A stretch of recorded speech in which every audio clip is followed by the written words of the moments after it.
insert. But I think we'll move right into the last one. The marketing fail of the week, IKEA.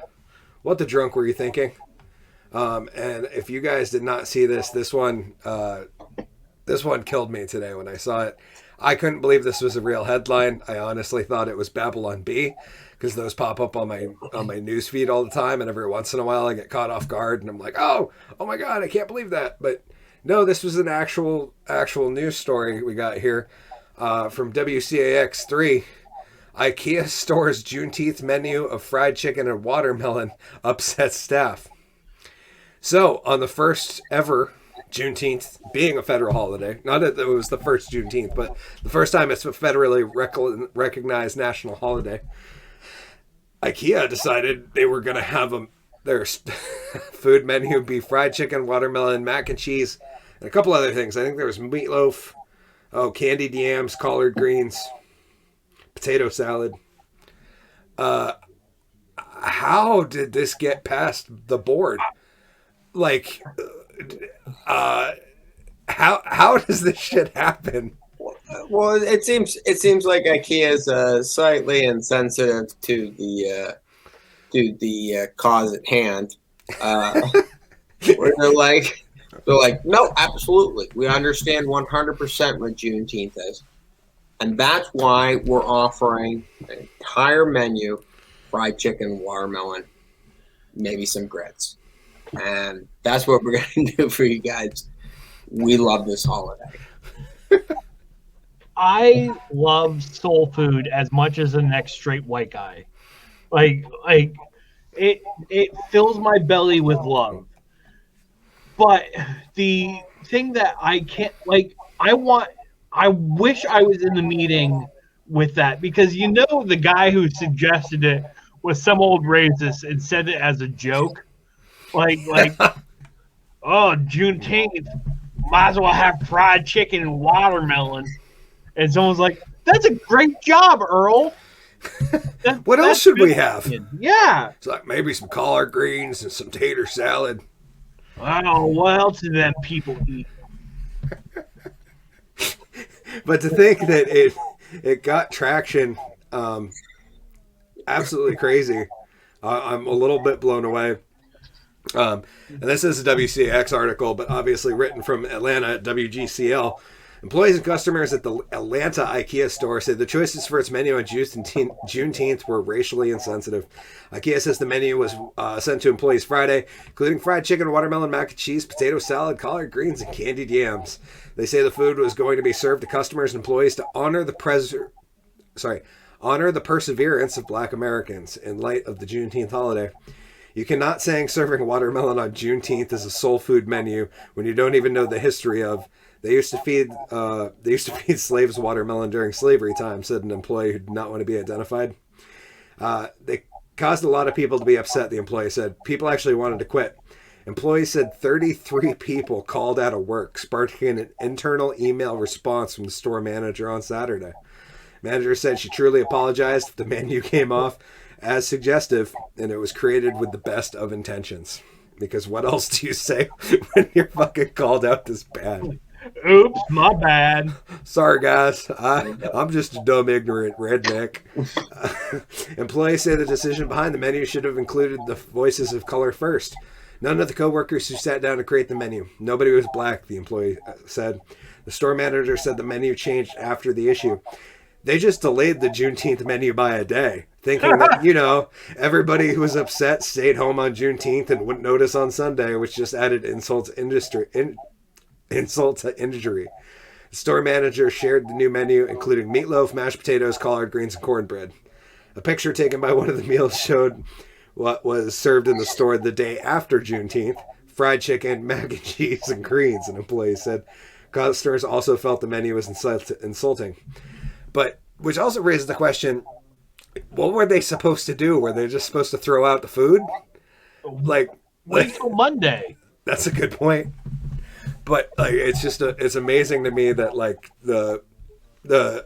I get it's super insensitive, but wasting food's not good either. Yeah. And so you're left with that what do you do situation. I'm not surprised they just saved it. But yeah, Monday would have been a good day. Maybe like made a fried chicken sandwich on the menu. We tried to change it up a little bit. You know what they should have done was get some waffles. Yeah, that's a good call. Yeah, I love me some because chicken. that would have been man. intensive. Chicken and waffles. No, that's I'm sorry, it's delicious, and everybody loves them. Okay. Yeah. It's a white trash light. I'm pretty sure. I also learned that through this that apparently fried chicken was invented in like Scotland or something, which I didn't know beforehand. I'm assuming lots of people have fried chicken in the past, but I'm pretty sure that is where it's credited to. I was always told that it was done in Africa. I had never heard that. Yeah. The original fried chicken was done in Africa, I believe. Yeah, I feel like Louisiana takes pride for it. Yeah. Yeah, man, Cajun, French redneck. It's a good flavor combination there. Say, I'm just frankly disappointed in the learning process. Like you should have learned after all. Like you should have learned after you've insulted all of your black employees. I'm gonna say this insulted all of the employees, by the way, because I would have been a little bit upset if my company decided this was a good idea. The store manager says they deeply apologize for what happened. They realized they got the menu wrong. You didn't know what to do. This is the city where you could have asked somebody and gotten an intelligent response, an employee said. Yeah, like they literally could have reached out and asked anybody. And anybody with any amount of common sense would have been like, guys, that's a really, really fucking bad idea. That's just a great end quote. Like, you could have asked anybody and gotten an intelligent response. But instead, you asked Earl. We all know Earl's a fucking racist. And then somehow you had an entire kitchen staff that just produced the food without thinking about it. Or, yeah, like what the hell? It amazes me that people like that have good jobs like that. And so if you're a company out there and you want to hire marketing ideas where we're not racist or idiots, you can reach out to the Drunken Under Quarantine show, and we'll have a pitch meeting. We'll meet on a stream and just hang out, and we'll pitch you ideas, and we'll pretty much work for booze. Yeah. I'm down with that. The fun thing is I saw this article on Facebook under the WCAX feed. Oh, okay, yeah. And the amount of people that were saying, I don't get it. Everyone likes fried chicken and watermelons when it's hot. I don't understand. What's the big deal? It's like you have lived in Vermont entirely too much. Yep. If you don't understand why that's ignorant as fuck, don't get me wrong, I agree. Everybody does love fried chicken and watermelon, but to put it on a national holiday for the day that we finally went down to Texas and finally freed the rest of the slaves, the day we commemorate that day. Yeah. It's worse than being offered corned beef and cabbage on fucking St. Patrick's Day. Like that pisses me off. It's like, I don't eat that shit because I'm not a fucking stereotype. Well, and the crazy part is that corned beef was not an Irish thing. It's an Irish American thing. Did you know that, G-Dubs? Colin, No. Did you know that? Yeah. So when the Irish classically ate a lot of bacon in Ireland, and when they showed up in New York City, like who was running New York at the time? The Jews. The Jews, and who doesn't eat bacon? The Jews. So they were like, what's your fattiest smoked meat? And they were like, oh, we got corned beef brisket. And poof, and it became so it's an Irish American thing. It's not even a traditional Irish thing. Corned beef is. Interesting random part of food history. So I boil bacon on St. Patty's Day. Oh. No, I'm kidding. I grill it like a normal human being. I get a big old 2-pound slab and you just rub it with barbecue sauce and stick it on the grill. It makes that Colcannon stuff edible if you put it over it. Like, who the hell puts cabbage in their mashed potatoes? I don't understand. Yeah, I don't get it. No. But that's pretty much all I got. You guys got anything you got to get off your chest before we move on? No, I'm fun good. chatting here, guys. Yes, thank you guys for being Great to here. see everybody. It was great to see you guys. I am pretty excited for some of those photos, man. We got some winners on the show. G-Dubs looking sexy. Pierre and Dickie B winning. Dickie B wins. Yeah, like 100%. I hope he sees this. I'm gonna have to send him a photo and be like, "Hey, this chick hit me up and said you're looking pretty good." Yeah, right. Maybe he won't recognize.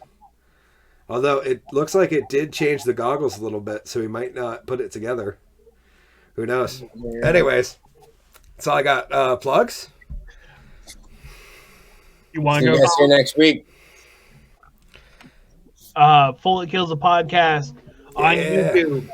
Episode 7 just came out, right? Episode 7 came out. Episode 8 on Monday. Episode 8 on Monday. Follow me at Foley Kills at Twitter, Instagram, and GW Foley on Facebook. I will friend you. Well, Jason said savage. Yeah, it was so good though. Yeah, next week we'll be back with both air, which should be awesome. I'm very excited to have him on the show. He is a man who once got a snake bite but could not reach to suck the poison out, and we're gonna ask him all about it. We got some questions lined up, I'm sure. Like, does she really make a peep off Old Deer's Leap? There's lots of questions to be answered by the man. Sorry if you guys don't get the joke, but I've been listening to a lot of both there lately. And so, yeah, that should be awesome. Anyways, of course, I am Hickory the Drunken Underwhelming. You can find me at Hickory TDAU on Facebook, Instagram, Parler, YouTube, TikTok. Yeah, and that's about it. We'll see you guys on the next one. We'll see episode 9 featuring both air. Very excited about it. 9. Yeah. GW, thank you for being here, brother. Always good to see Absolutely. Love you, buddy. you. And Collen, as always, my friend. And I'm sure we will be announcing a next show date soon, considering we're pretty much full open back in the state of Vermont. Don't mean to brag, but yeah, I can't wait to get up next to a big group of smelly people. And that's the worst part, right? Is that, especially with the masks off, you're actually going to like notice other people's smells. I look forward to everybody being stinky. I'm still wearing one at work once in a while, and people look at me and they're like, "Hickory, why are you still wearing a mask?" I look at them and I'm like, because I realize how ugly you guys got when you took yours off. So, much like a magician taking a mask off, he makes a 10, a 2. It's like, damn, that was an impressive color change you just did. Anyways, that's all we got for this episode. Thank you for joining us on the Drunken Under Quarantine show, presented to you by the Woolen Comedy Club, and we will see you guys next week. Please remember to stay safe, stay drunk, stay underwhelming, but most importantly in these troubling times, stay sane, and go listen to some Both Air so you know some of his music before we see him next week. Credits. And so I didn't get a chance to take my pants off.